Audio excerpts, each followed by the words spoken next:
สวัสดีค่ะวันนี้พัชชาจะพาพี่น้องมาทำกลีบพลัดนะคะ นี่คือกลีบพลัดค่ะกลีบพลัดกลีบนาคนะคะพัชชาจะไปทำกระทงค่ะอันดับแรกจีบใบตองมาความกว้าง 3-4 นิ้วนะคะโอ้ยโทรศัพท์แม่พี่น้องแพงสิซื้อเด้อคือมามั่วให้โทรศัพท์นี่นะจ้ะหลังจากนั้นกับพับใช้นิ้วชี้กับนิ้วโป้งคีบนะคะนิ้ว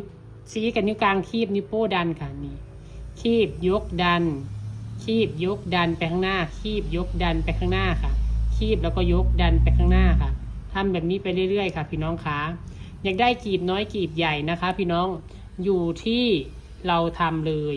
ไม่ต้องเอาตามคนอื่นนะคะไม่ต้องเอาตามประจาเป๊ะๆอยากได้กลีบใหญ่ทำใหญ่อยากได้กลีบน้อยทำน้อยนะคะพี่น้องคะเนี่ย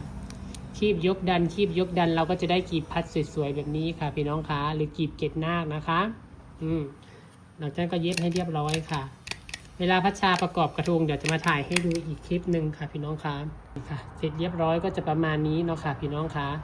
โทรศัพท์เพลงที่ซื้อแต่เบอร์พี่น้องกล้องนะจะเป็นอะไรได้iPhone 16ได้จ้ะนี่ฝากกดแชร์ด้วยนะคะ